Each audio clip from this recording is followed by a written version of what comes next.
ஸ்தோத்திரம். இந்த சபையாக சந்திக்கிறது சந்தோஷம். போன வருஷம் மே மாதத்தில் ஃபைனல் டிபிஎஸ் ஃபைனல் டே ப்ரோக்ராம்னு வந்திருந்தோம். அப்போவும் ரொம்ப அருமையாக செய்தாங்க. நாங்கள் ரொம்ப சந்தோஷத்தோட திரும்ப போனோம். இன்றைக்கு கூட ரொம்ப இன்னைக்கு ஆச்சரியமாக இருக்கக்கூடிய அளவில் மிஸ் மார்கன் நீடிக்கு மார்கனுடைய ஸ்கிட்டாக போட்டாங்க. அது ரொம்ப மீனிங்ஃபுல்லாக இருந்துச்சு. எல்லாருக்குமே மீனிங்ஃபுல்லாக இருக்கும்னு சொல்லி நினைக்கிறோம். நாங்கள் இந்த 2027 பிபிஎஸ் ஆரம்பிச்சு 75 வருடம் முடியும். அப்போ நம்ம இந்த வருஷத்துலேயே நம்ம ஆரம்பிக்கணும்னு நினச்சிட்டு இருந்தோம். முதல் மாதம் தற்சமயமாக ஐயா எனக்கு ஃபோன் பண்ணி மே மாதம் 31ஆம் தேதி நாங்கள் பிபிஎஸ் டேயாக அந்த சில்ட்ரன் சண்டே பிபிஎஸ் சண்டேயாக செலிப்ரேட் பண்ணுறோம், நீங்கள் வர முடியுமான்னு கேட்டாங்க. ரொம்ப ஆச்சரியமாக இருந்தது. அதனால் இப்போ இருந்து நாங்கள் ஒரு 75th இயரை பற்றி ஒவ்வொரு சர்ச்சிலையும் சொல்லி அவங்களுடைய நாமத்துக்கு மகிமைப்படுத்தி நன்றி சொல்கிற ஒரு பீரியடாக நம்ம வைத்துக் கொள்ளணும்னு சொல்லி நாங்கள் நினைத்தோம். இன்றைக்கு ஆண்டவர் இடத்துல எங்களுக்கு அதிக ஆசீர்வாதங்கள் கொடுத்தார். ஆண்டவருடைய நாமம் மகிமைப்பட இந்த காலை ஆராதனையிலையும் ஆண்டுடைய பிரசனம் இருந்தது. இப்பவும் ஆண்டுடைய பிரசனம் இருக்கிறது. உணர்ந்து ஆண்டவருக்கு நன்றி சொல்கிறேன். அந்த சிறு பிள்ளைகள் இப்போ பாடமாக வாசித்தாங்க. சின்ன பிள்ளைகளை நம்ம இயேசு அந்த சிறு பிள்ளைகளுக்கு எப்படி முக்கியத்துவம் கொடுத்தாரு இல்லையா? ஆமாம். சின்ன பிள்ளைகளை யூஸ் பண்ணாங்க. மோசையை பாதுகாக்கிறதுக்கு மிரியம் அவருடைய சின்ன பிள்ளையா பயன்படுத்தினாங்க. சாமுவேலை சின்ன பையனாக ஆண்டவருக்கு பெரிய காரியங்களை அவங்க ஷேர் பண்ணாங்க. அப்போ அவ்வளோ பெரிய கூட்டத்தில் ஒரு சின்ன பையனோட கையில் இருந்ததுதான் இருந்த அப்பத்தையும் மீனையும் வாங்கி தான் ஆண்டவர் எல்லாரும் ஆசீர்வதித்து கொடுத்தார். 5000 பேருக்கு ஆசீர்வதித்து கொடுத்தார். அதனால சின்ன பிள்ளைகளை ஆண்டவர் மதிக்கிறார். அதே நேரத்தில் அவர் என்ன சொல்றாருன்னா, சின்ன பிள்ளைகளை அசட்டை பண்ணாதீங்க, சின்ன பிள்ளைகளை தடை பண்ணாதீங்க, என்னிடத்துல வர்றதுக்கு இடம் கொடுங்க அப்படின்னு சொல்றாரு இல்லையா? வசனங்கள்லாம் திரும்ப வாசிக்க நான் டைம் வேஸ்ட் பண்ண விரும்பல. அதனால சின்ன பிள்ளைகளை எந்த விதத்திலும் நம்ம அசட்டை பண்ணக்கூடாது. ஏன்னா அவங்க வளர்த்தவங்க பெரியவங்களாகும் போது ஒரு 10-15 வருஷம் கழிச்சு அவங்க எப்படி இருப்பாங்கன்னு இன்னைக்கு தெரியாது. இன்னைக்கு அவங்க துப்புன்னு வருவாங்க, சட்டை வருவாங்க, ரொம்ப பேசுவாங்க, ரொம்ப தேவையில்லாத கேள்விகள் கேட்பாங்க. ஆனால் அதுக்கெல்லாம் நம்ம ரெஸ்பெக்ட் கொடுக்கணும். போனிக்கு தான் பேசுகிறேன் அப்படின்னு சொல்லி நம்ம பிள்ளைய வரக்கூடாது. இப்படிலாம் பண்ணுங்கன்னு சொல்ல வேண்டாம். சொல்லும் போது ஆண்டவர் அந்த பிள்ளைகளை நீங்கள் தடை பண்ணினா நமக்கு என்ன கிஃப்ட் கொடுக்காரா? என்ன கிஃப்ட் கொடுக்காரு? தடை பண்ணுறவங்களுக்கு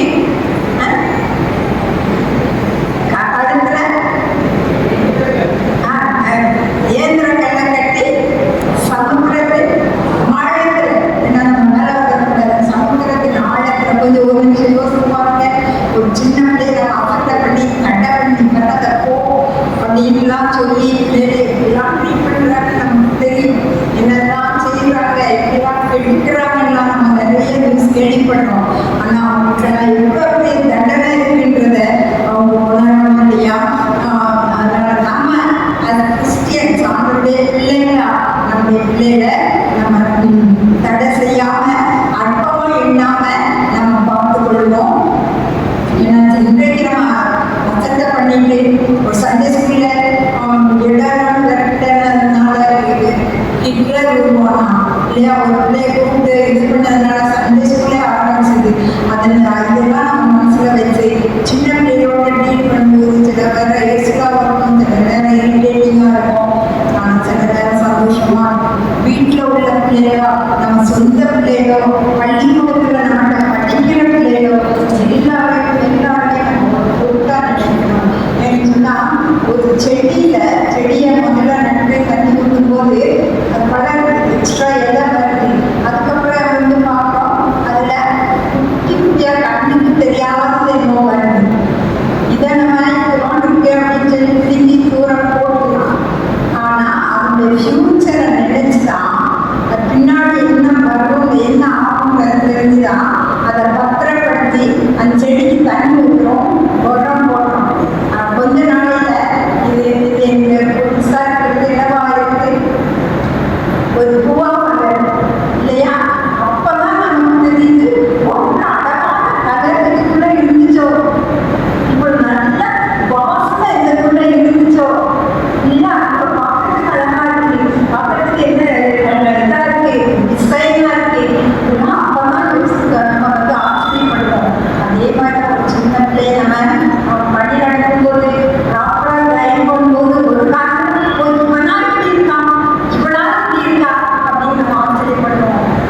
பிள்ளைகள் கேட்குற கேள்வியோ, பிள்ளைகள் பேசுகிற பேச்சோ, அதை எக்ஸ்பிரஸ் பண்ணுறதோ நம்ம அசட்டை பண்ண வேண்டாம்.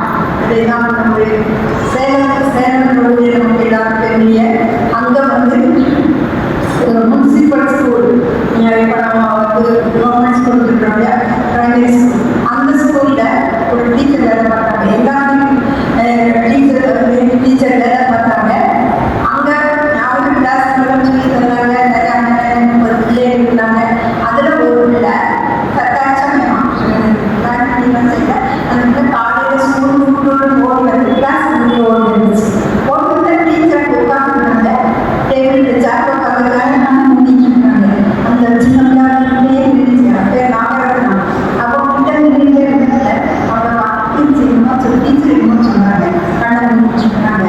முடிச்சோடனே டீச்சர் சொன்னாங்க, இம்மா நீங்க எனக்கு நல்ல சொல்லுவாங்க, ஆனா உங்களுக்கு இந்த பாடத்தை சொல்லி கொடுக்கறதுக்கு கடவுள் எனக்கு பலன் கொடுக்கணும்னு சொல்லி கடவுள்கிட்ட கேட்டேன், ஆண்டவர்கிட்ட கேட்டேன்னு சொன்னாங்க.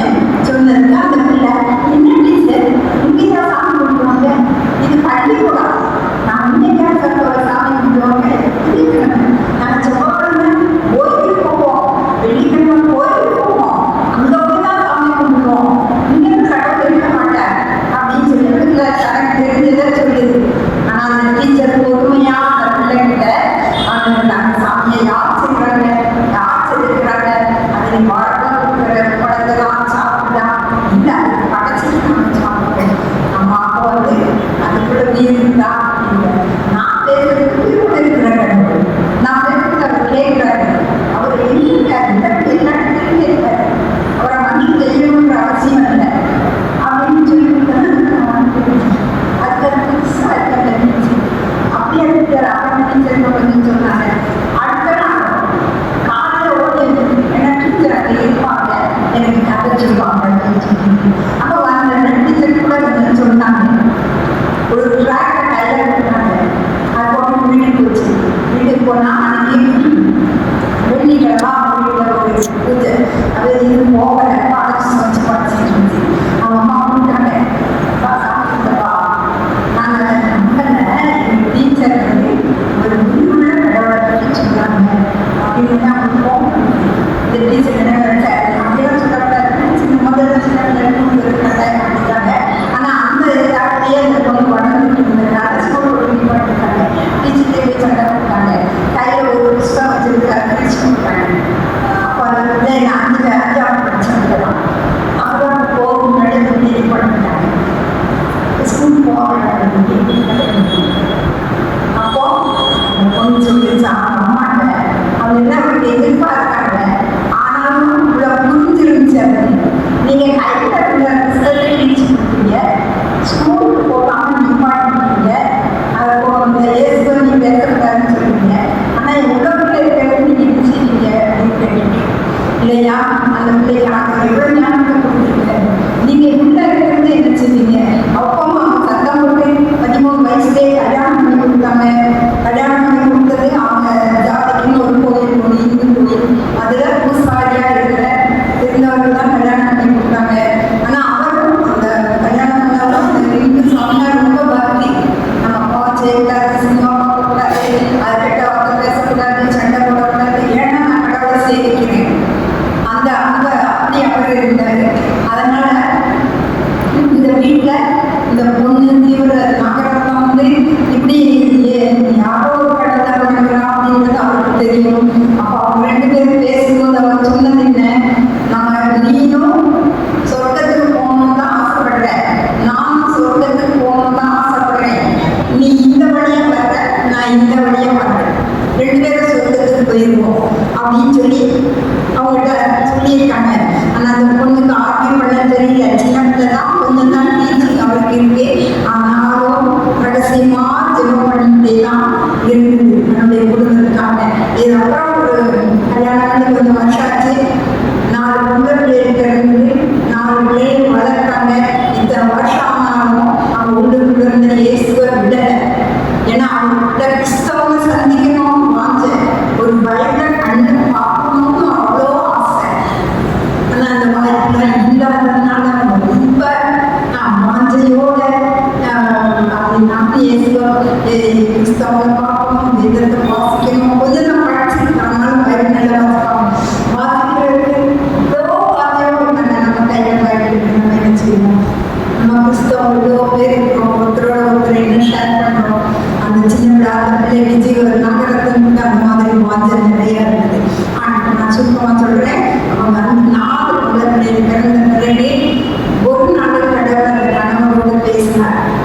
நீ உன் மனைவி போகிற வழி சரியான யாருக்கு பேசினாங்க, யார் பேசினாங்க ஒத்துணும். இப்போ கடவுள் தான் பேசியிருப்பாரு, அவர் உயிரோடு இருக்கிற கடவுளாக இருக்கிறது பேசுகிறாரு அப்படின்னு சொல்லி அன்றைக்கு அவங்க மனமாகணும். அதுக்கு பிறகு மனைவிட்டு அன்பா பேசினாங்க, அதை டிஸ்கஸ் பண்ணாங்க. கடைசியில் இங்கே இருந்தாங்க இந்த மக்கள் மத்தியில் நம்ம அந்த இயேசுவை நம்ம நம்ப முடியாது, வணங்க முடியாது, ஆனால் நம்ம குடும்பமாக விடிய போயிருந்தோம்னு சொல்லி 4 பொம்பளை பிள்ளைகளை கூட்டிட்டு 2 பேரும் அப்பாவும் அம்மாவுமா யாருக்கும் தெருவில் எல்லாம் சொந்தக்காரங்க தான். இந்த ஏரியாவில் ரொம்ப க்ளோஸ் ரிலேட்டிவ்ஸ் தான், யாருக்கும் தெரியாம அந்த சேலம் பட்டணத்தை விட்டு நாமக்கல்ல தான் ஒரு கிறிஸ்தவங்க அவங்களுக்கு தெரியும், ஒரு கிறிஸ்தவ மிஷினரி. அதனால அவங்க கள்ளத்தனமா பஸ் ஏறி நாமக்கல் வந்தாங்க. அந்த மிஷினரியையும் அவங்க சந்தோஷமா ஏற்றுக்கொண்டாங்க. நாம கூட பயம் தெரியாம வந்திருக்காங்களே அப்படின்னு சொல்லிட்டு முதல் ஒரு நாள் அப்போ நான் 2 வயசு 3 வயசு எனக்கு ஒரு புதிய மரத்தடியில தான் நாங்கள் படுத்து தூங்கணும். ஆனாலும் குடும்பமாக ஜெபம் பண்ணிட்டு படுத்தோம். அந்த சமாதானம் இருந்தது. கட்டில படுத்த நாட்கள், வசதியா படுத்த நாட்கள் எல்லாம் ஏன்னா குடும்பமாக எந்த வீட்டில் கொண்டு இருப்பாங்க. அவங்க மரத்தடியில கொடுத்தாங்க. மரத்தடியில படுத்துக்கணுமா அது நிம்மதியா சமாதானமா. அதுக்கப்புறம் அவங்களுடைய ரட்சிப்பை பற்றி சொல்லி ஞானஸ்நானம் கொடுத்து நாகரத்னோட பேரை ஜீவரத்னம்னு சொல்லி மாற்றினாங்க. அதுக்கப்புறம் அவங்களுக்கு வேற கொடுத்தாங்க. ஆனால் அவர் என்ன சொன்னாருன்னா, இல்லை நான் பிஸ்னஸ் பண்ணிருக்கலாம், வியாபாரம் பண்ணிருக்கலாம், ஆனால் நான் பண்ணல, ஒரு தெய்வத்துக்கு தான் சேவை செய்தேன். இப்போ நான் உயிருள்ள தேவனை அறிந்திருக்கிறேன், அந்த தெய்வத்துக்கு நான் சேவை செய்யலாம் நான் விரும்புகிறேன் அப்படின்னு சொல்லிட்டு பைபிள் தெரியாது, ஒன்றும் தெரியாது. ஆனால் ஒரு 6 மாதம் அவங்க பைபிள் படித்தாங்க.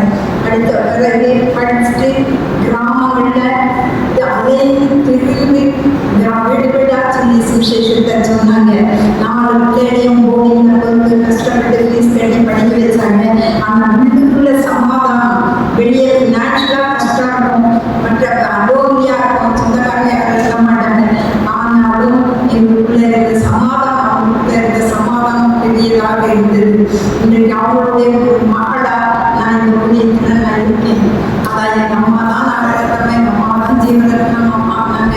அவங்க அதை கேட்ட கேள்விக்கு அந்த டீச்சர் பொறுமையாக பதில் சொன்னதுனால அற்பமாக இல்லாமன்றதுனால இன்னைக்கு இவ்வளோ பெரிய குடும்பம், இவ்வளோ பெரிய ஆண்டவருடைய பிள்ளைகளாக நம்ம இருக்கணும். அதனால எங்கள் அக்கா அம்மாலாம் ஊழியம் செய்யறாங்க. அவங்க நல்ல கிறிஸ்தவ ஆண்டவர் ஏற்றுக்கொண்ட பிள்ளைகள், ஆண்டவர்களாக வாழ்றாங்க. அதனால தான் நான் எதுக்காக சொல்றேன்னாக்கா, என்னுடைய எழுத்துக்களை நீங்க பிள்ளைகளுடைய கொஸ்டினை அவாய்ட் பண்ணக்கூடாது. பிள்ளைகள் என்ன முட்டாள்தனமான கேள்வி கேட்டாலும் சிறு பிள்ளைகளை அற்பமான எண்ண விடாது. அதனால அவர் அதெல்லாம் நான் சொல்றாரு, தடை செய்யாதீங்க, ஏற்றுக்கொள்ளுங்க. என்ன சின்ன பிள்ளையை ஏற்றுக்கொள்றவங்க என்ன ஏற்றுக்கொள்றாங்க இல்லையா? அதனால நம்ம ஆண்டவரை ஏற்றுக்கொள்றோம், ஆண்டவர்களாக செய்யணும். ஒரு சின்ன பிள்ளையை நம்ம ஏற்றுக்கொண்டு அவங்களுக்கு சுவிசேஷத்தை சொல்லும்போது இன்றைக்காக அப்படியான அவருக்கு உதவி செய்வார். இந்த வருஷம் பிபிஎஸ்ல கூட 70,000 பிள்ளைகள் நடுவதற்கு விதையை விதைச்சிருக்கோம். அதனால விதை கொடுப்போங்கிற ஜெபத்தோட தான் விதை நம்ம எல்லாருமே சேர்ந்து தான் செய்யணும். பிபிஎஸ்க்கு ஒரு ஆள் ஒரு குரூப் அப்படி இல்லை, எல்லாரும் சேர்ந்து செய்கிற முடியும் தான் பிபிஎஸ். அந்த ஊரில் டைரக்டர் செய்கிறாங்க, மாஸ்டர் செய்கிறாங்க, அப்படி செய்கிறாங்க, பெற்றோர் செய்கிறாங்க. இவங்க எல்லாருமே கோஆப்ரேஷன் இருந்தால் தான் ஒரு பிபிஎஸ் நடக்கும். அதனால நம்மளே பிபிஎஸ் அதை இன்னைக்கு உணர்ந்து பிபிஎஸ் முடிக்கிற சின்ன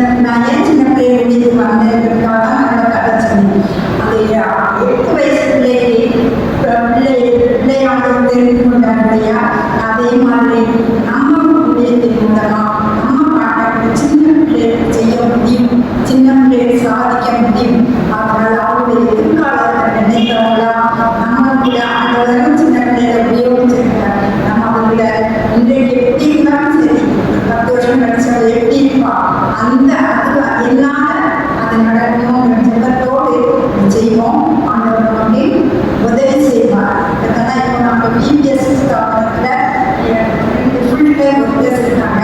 அவங்க சுத்தமாக அவங்க எப்படி பிபிஎஸ் பண்ணுறாங்க.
விஸ்வவாணி ஊழியர் செய்து வந்தோம். அப்போ இந்த இடத்துல நான் ஒவ்வொரு நாளும்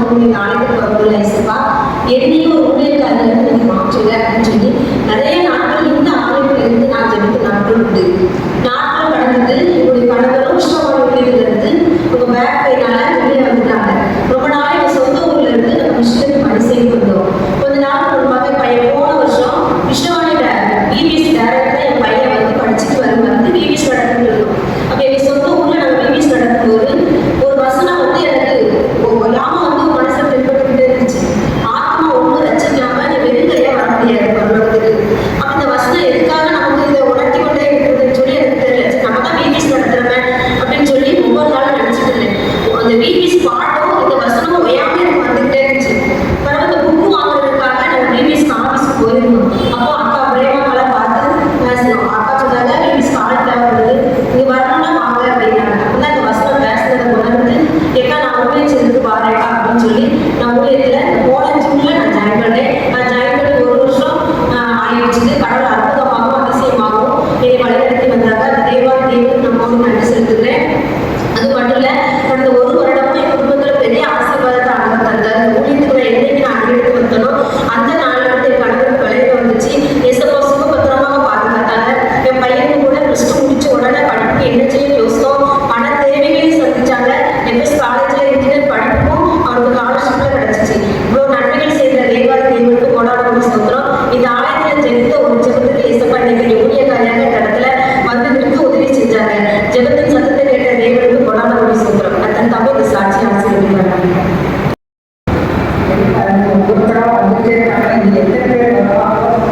ஆலயத்தை எப்போ முடிப்பாங்களோ அப்படின்னு நினைச்சிருக்கீங்க. சீக்கிரம் முடிச்சிருக்கேன். ஏன்னா ஆல்ரெடி அந்த நல்லா நெக்ஸ்டி காமிஸ்டாங்க எப்படி டிபிஎஸ் ஊழியத்தை மார்க்கெட்டுடைய நம்ம இந்தியா தேசத்துக்கு கொண்டு வந்தாங்க அப்படின்றத பற்றி அழகா சிறு பிள்ளைகளுக்கு அழகாக நடித்து காமிச்சாங்க. அதனால் ரொம்ப ஒரு சின்ன ப்ரெசன்டேஷன் அதை பற்றி கவனிச்சு நல்லாயிருக்கும்.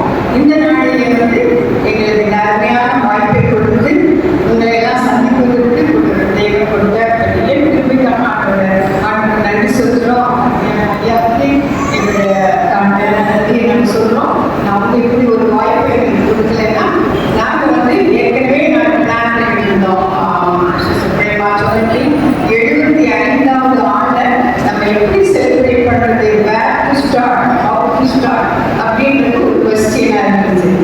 இந்த நீங்கள் கேட்டவுடனே சமாரியாவே தொடங்கிடலாம். ஏன்னா அவங்க ஃபர்ஸ்ட் ஆர்கனைசேஷன் மாத்திர இடம். ஸோ அவங்களுக்கு அதை பற்றி ஒரு நல்ல ஒரு தெரியுது.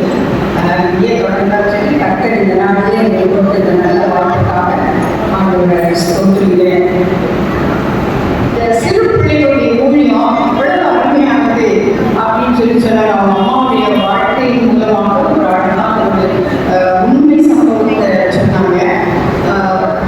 எத்தனை பேர் நம்ம அதை உணர்றோம் அப்படின்னு தெரியல. சங்கீதம் 127:3 என்ன சொல்லுது? பிள்ளைகள் கர்த்தராலும் சுதந்திரம் கற்பத்தின் கனி அவரால் கிடைக்கும். இது வந்து நம்ம பிளான் பண்ணி குழந்தை இந்த உலகத்தில் வரல. God planning. அதனால இன்னைக்கு நமக்கு குழந்தைங்க கொடுக்கப்பட்டிருக்கிறாங்க. இது கர்த்தர் கொடுக்குற சுதந்திரம். மல்கியா 2:15 என்ன சொல்லுதுன்னா, அவர் ஒருவரை அல்லவோ உண்டாக்கினார், தேவ பக்தி உள்ள சந்ததியை உருவாக்குவதற்காக. ஸோ ஒரு குழந்தை நம்ம கையில் கிடைச்சிருக்கா, what is the purpose of it? ஒரு கிறிஸ்தவ சந்ததியை அவருடைய பிள்ளையை நீங்க உருவாக்கணும் அப்படின்றதா இந்த உத்தரவாதமான ஒரு ஊழியத்தை ஆண்டவர் உங்க கருத்துல கொடுத்திருக்கிறார். எனக்கு ஒரு அருமையான ஒரு கொட்டேஷன் ஞாபகத்தில் வரும். அது வந்து ஒரு ஆங்கிலத்தில் இருக்கு. நான் ஆங்கிலத்தில் சொல்றதுக்கு காரணம் என்ன, நான் ரொம்ப அழகாக தமிழ் படுத்தி நான் சொல்றேன். A mother wrote on the heart of the children the rough word that cannot erase it. Mother wrote on the rough heart of the children which the word cannot, rough word cannot erase it. அதாவது ஒரு தாய் ஒரு சிறு பிள்ளை கலப்படமற்ற அந்த உள்ளத்தில் எழுதுகிறார். அந்த எழுதுகிற எழுத்துக்களை இந்த உலகத்தின் வலிமையான கரங்கள் அழிக்க முடியாதுன்னு சொல்லிட்டு. ஆனால் ஒவ்வொருத்தர் மகன் மாற்றம் அல்ல, ஃபாதர்ஸ் கூடியது. இன்னைக்கு எப்படிப்பட்ட எழுத்துக்களை நம்ம சிறு பிள்ளைகள் உள்ளத்துல நம்ம எழுதி கொண்டிருக்கிறோம் அப்படின்றது that is very important. ஏன்னா அந்த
இருக்கிறது.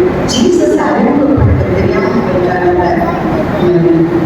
இன்னைக்கு நம்ம எப்படி இருக்கிறோம்? இன்னைக்கு சிறு பிள்ளைகள் ரொம்ப முக்கியத்துவம் வாய்ந்த ஒன்று தான். இது விடுமுறை வேதாம பள்ளியில சிறு பிள்ளைகளுக்கு நம்ம முக்கியத்துவம் கொடுக்கிறோம்.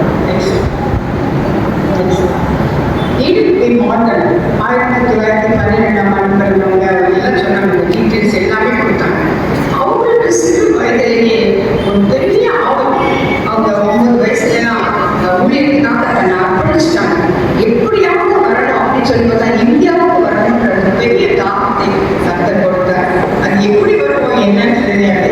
கடைசியில் அவங்களுக்கு கிடைத்தது வார்ஷிப் தான். அந்த போர்க்காலத்துல தான் அவங்க வந்து சேர்ந்திருக்காங்க. நோமை பட்டணத்துல வந்து இன்னும் சற்று பிள்ளைகளோட அவங்க வந்து சேர்ந்தாங்க. அப்போ வரும்போது அவங்களுடைய அவங்க வந்து SIPS என்ற ஒரு வேதாகம கல்லூரியில விரிவுரையாளராக பணி செய்தாங்க. அப்போ மிஸ்டர் பி சாமியல் பெத்தேல் இன்ஸ்டிடியூஷன் நடத்துறாங்க. அவங்க அந்த ஸ்டூடெண்ட் இருக்காங்க. அவங்க வந்து தன்னுடைய சிறு பிள்ளைகள் மத்தியில் ஊழியம் செய்யணுன்ற வார்த்தையை அவங்க சொல்லியிருக்காங்க. அப்போ அவங்க சொன்னாங்க, கோவில் படிக்குவாங்க, அது எங்கள் சொந்த ஊர், அங்கே நீங்கள் ஊழியம் செய்யறதுக்கு நான் ஒரு வாய்ப்பை ஏற்படுத்தி கொடுக்குறேன். இந்த விடுமுறை வேதாகம பள்ளி எங்கேயுமே நடக்கல, இந்தியாவை இதை பற்றி தெரியவே தெரியாது அப்படின்னு சொன்ன உடனே சரின்னு சொல்லி ரொம்ப ஆசையோட கோவில் பட்டிக்கு வந்திருக்காங்க. நெக்ஸ்ட் நீங்க இந்த படத்தை பார்க்குற அவங்க வந்து ரெவரண்ட் துரைசாமி ஐயா, அவங்க வந்து ரொம்ப எல்லாராலும் அதிகமாக போற்றப்பட்ட ஒரு குருவானவர் மாதிரி. அங்கே வந்து அவங்க கோவில்பட்டியில் CSH பார்க் செஞ்சது. அதில் அவங்களுக்கு ஒரு வெல்கம் கொடுத்து நீங்க எந்த இடத்துல ஊழியத்தை செய்யறாங்க. பிள்ளைங்க ரொம்ப உற்சாகத்தோட வந்தாங்க. 5 டீச்சர்ஸ் 70 மாணவர்களோடு அந்த ஊழியம் நடந்தது. அங்கதான் அவங்க தன்னுடைய ஃபியூச்சர் அவங்களுக்கு உதவி செய்யக்கூடிய ஒர்க்கர்ஸை கண்டுபிடிச்சாங்க. அவங்க தான் சிஸ்டர் பாட்டியத்தார், சிஸ்டர் லீலா வேணுமணி. அவங்க 10 வருஷம் ஆசிரியர் பணி செய்யணும். அந்த வேலையை டிசைன் பண்ணிட்டு அவங்க ஊழியத்தில் இணைந்தாங்க. அதே மாதிரி சிஸ்டர் பாட்டியத்தார் அவங்க ஆசிரியர் பணி செய்தவங்க.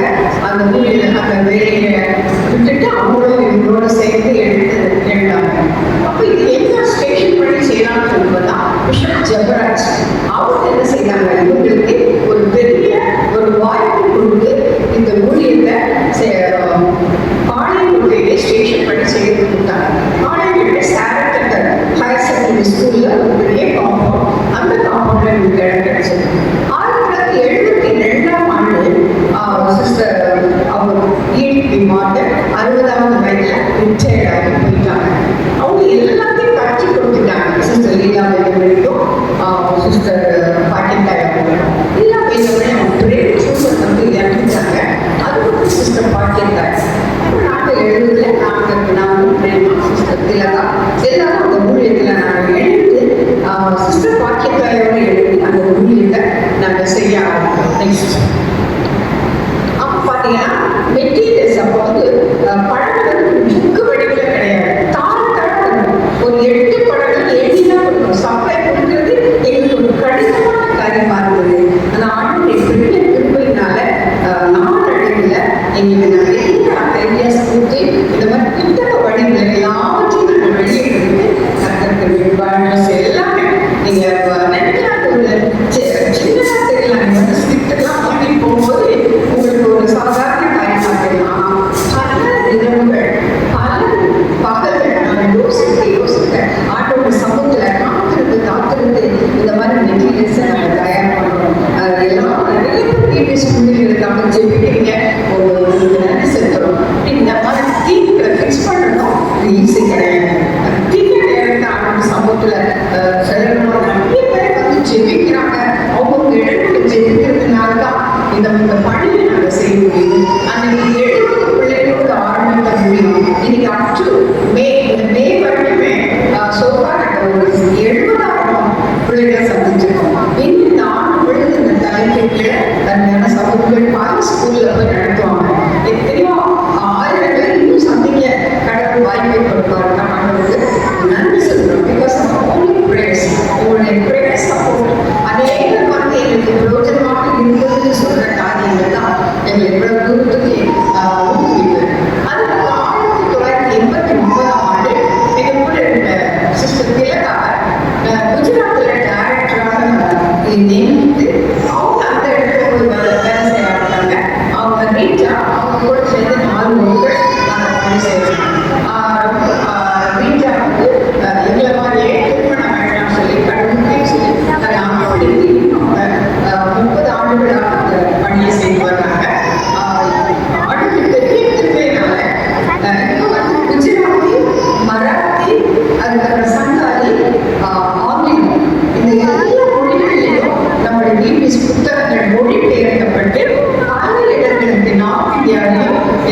பிரீச் பண்ணுறதுக்கு மேற்பட்டார். ஒரே ஒரு மனுஷனுடைய ஒரு கீழ்ப்படிவு, ஆண்டு சட்டத்துக்கு கீழ்ப்படிந்ததுனால இந்த ஊழியத்தை இவ்வளவு அழகு செய்யக்கூடிய பிள்ளைகளை கத்தர் கொடுத்துருக்கிறார். சிஸ்டத்தில் சொன்னாங்க, நிறைய இடத்துல நடந்தே போவாங்க. அவங்க இருந்த இடத்துல நாங்கள் போயிருக்கோம். நான் சிஸ்டர் பிரேமாவும் சொல்லிட்டு போயிருக்கோம். அதை பார்த்தீங்கன்னா அவங்க வீட்டில் வந்து முடிவு இருந்துச்சு. ராத்திரியெல்லாம் பயமா இருக்கும். முடிவு கீழே விழுந்துன்னா அவ்வளோதான் தோற்றம். நம்ம அதுவரே காப்பாற்றுவோம் படுத்திருப்போம். அப்படிப்பட்ட ஒரு டேஞ்சரஸ் பிளேஸில் அவங்க இந்த பணியை செய்தாங்க. அவங்களோட திரும்பினால சிஸ்டர் திலகம் வந்துட்டாங்க. மற்ற சகோதரிகள் அந்த குஜராத் சிஸ்டர்ஸ் அங்கே வேலை செய்கிறாங்க. இந்த ஜூன் 21ஆம் தேதி எங்ககிட்ட வராங்க. இந்த ஆண்டுடைய தலைப்பு எல்லாத்தையும் மனப்பாடம் எல்லாம் அவங்க லாங்குவேஜில் இங்கே வந்து டிரான்ஸ்லேட் பண்ணுவாங்க. அதுக்கு நாங்கள் ஒரு சிஸ்டரை நியமிப்போம். அந்த லாங்குவேஜ் தெரிஞ்சவங்க அவங்க அவங்களோட பாடல் முதற்கொண்டு எல்லாம் டிரான்ஸ்லேஷன் பண்ணிட்டு திரும்ப அவங்க ஒரு மாதம் கழிச்சு அவங்களோட இடத்துக்கு போய் இந்த ஊழியாங்க செயல்படுறதுனால இந்த நீங்கள் பார்க்குறது சின்ன ஊழியம் இல்லை. இது இந்தியா தேசம் முழுவதும் எனக்கு நடந்து ஒரு பெரிய ஊழியம். ராஜஸ்தான் பார்டர் வரைக்கும் செஞ்சுட்டாங்க. எத்தனையோ நாமே வந்து பாம்பே, டெல்லி மற்ற அநேக இடங்களில் கொண்டு போய் நாங்கள் ஊழியத்தை நாங்கள் செய்து எங்களோட வாலிப வயதில் ஆண்டுதான் அநேக இடங்கள் கிராமங்களோடு போய் செய்யறதுக்கு அவங்களோட திருப்பி கொடுத்தாரு. ஸ்தோத்திரம்.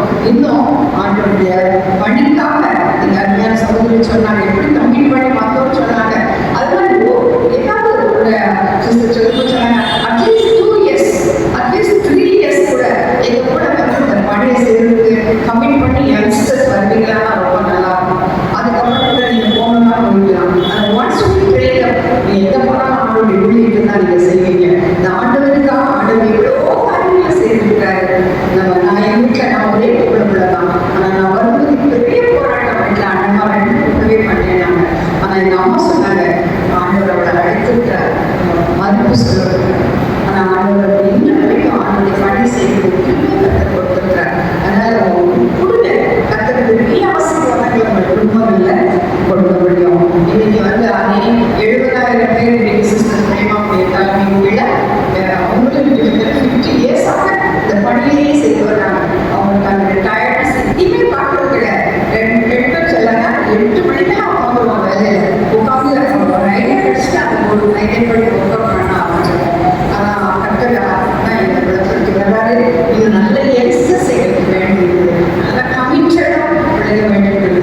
அது ஒரு வேலை திருமணம் பண்ணாமலே வருவாங்க. ஆனால் அது ரொம்ப நல்லா கமிட் பண்ணி ஒரு நல்ல ஒரு டேரக்டரோட வேண்டியது எல்லாம் ஜோம் பண்ணல. இந்த 75ஆவது ஆண்டு செலிப்ரேஷன் எல்லா இடத்துலையும் ஆண்டுடைய நாம வைக்காக நடக்கணும்னு சொல்லி நாங்கள் ஜெபிக்கிறோம். நீங்க இந்த நாளில் நீங்கள் கொடுத்த இந்த நல்ல நேரத்துக்காக, ஷேர் பண்ண கொடுத்த வாய்ப்புக்காக ஒரு ஸ்தோத்திரத்தை ஆண்டவருக்கு செலுத்துகிறோம். கர்த்தரை ஆசீர்வதிப்பாராக. ஒரே ஒரு காரியம் பாடனோட சொன்னாங்க, சிறு பிள்ளைகள் ரொம்ப முக்கியம். உங்கள் பிள்ளைகளை ஆண்டவருக்கு நேராக பண்ணிட்டீங்கன்னா நீங்கள் பயங்கரமான நேரத்தில் ஸ்கூலுக்கு போயிட்டே இருக்கிறாங்க. நிறைய தவறான காரியங்களுக்கு போயிருக்காங்க. நம்ம மொபைலை கையில் கொடுத்துருக்கோம். ஆனால் மொபைல் மூலமாக எவ்வளோ தவறான காரியங்கள். நான் ஸ்டூடெண்ட் கவுன்சிலராக பள்ளிகளுக்கு போகும்போது நான் பார்த்துருக்கிறேன். அடிக்ஷன், வீடியோ அடிக்ஷன் எவ்வளவோ பேரண்ட்ஸ் வந்து அழுகை பார்க்குறது. அந்த பிள்ளைங்க போகக்கூடாது, வேறு வசனங்களை கற்றுக் கொடுக்கணும். சரிங்க, நம்ம நல்ல நிலைமைக்கு கற்றுக் கொடுக்கணும். என் கண்ணில் முடிச்சோம். யோசிச்சுப்பா, எத்தனையோ காரியங்களை அந்த பிள்ளைகள் வாங்கி கொடுக்குறீங்க. How many tuitions you are sending? எத்தனை டியூஷனுக்கு பிள்ளைகள் அனுப்புறீங்க? எத்தனை மியூசிக்கல் இன்ஸ்ட்ருமெண்ட்ஸ் கற்றுக் கொடுக்கணும் உங்கள் பிள்ளைங்க ஆசைப்படுறீங்க? வேத வசனங்களை கற்றுக் கொடுக்குறீங்க. படிக்க மாட்டேங்கிறாங்க. இல்லை, சின்ன வயதில் அவங்களுக்கு என்ன கற்றுக் கொடுக்குறீங்க? அவங்களுக்கு வெளியில் நான் சொல்கிறாரு, 4 gospel தான் இல்லை, 5 gospels. அந்த 5வது gospel யாரு? நீங்களும் நான். நம்மகிட்டதான் பிள்ளைங்க படிக்கணும். அந்த 5வது gospel-ஆக நம்ம எடுக்கணும். What children are learning from us. நம்மகிட்ட என்ன கற்றுக்கொள்ளணும்? வேற யாரும் சிந்து கொடுங்க. அவங்கள்ட்ட கேட்போம். ஆண்டவரே, எங்க திருச்சபையோட எங்க பிள்ளைங்க நாளைக்கு இந்தியா தேசத்துல ஒரு பெரிய குடிமகனா இருக்கணுமே, எங்க குடும்பத்துல ஒரு தூணாக நிற்கணுமே, திருச்சபையில தூணாக நிற்கணுமே, அந்த உருவாக்குற பணியை எனக்கும் நீங்க கொடுத்துருக்கீங்க. அதை செய்யறதுக்கு எனக்கு உத்தரவாக இந்த குடும்ப சாமிக்கு கேட்போம். இந்த டிபிஎஸ் பணிக்காகவும் தொடர்ந்து சொல்வீங்க. இப்படிப்பட்ட பிள்ளைகளை உருவாக்க வேண்டும்ன்றதுதான் எங்களுடைய நோக்கம். பயங்கரமான பாவ குடிகளிலிருந்து பிள்ளைகள் மீட்கப்பட வேண்டும்ன்றதுதான் எங்களுடைய பெரிய வேலையும் எங்களுடைய பெரிய ஆசை. ஜெயிக்கணும் அந்த நேரத்தில் பண்ணுங்க.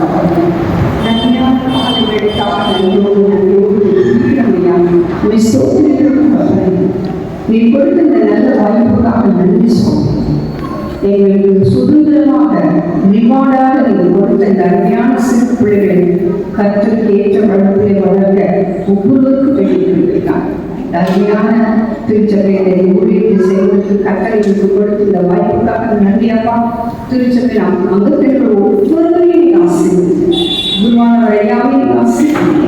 இந்த காரியங்களுக்கு உறுதுணையாக இந்த மக்களுக்கு ஆசீர்வதிக்க சுவாமி. பிள்ளைகள் ஒவ்வொருவரையும் ஆசீர்வதிங்க. இந்த பணியை செய்த அருமையான பிள்ளைகளுக்காக நன்றியோடு துதிக்கிறோம். அநேக மிஷனரி செய்த சமாரியாளர்கள் எழுப்புவோம், அநேக ஊழியர்களை எழுப்புவோம்.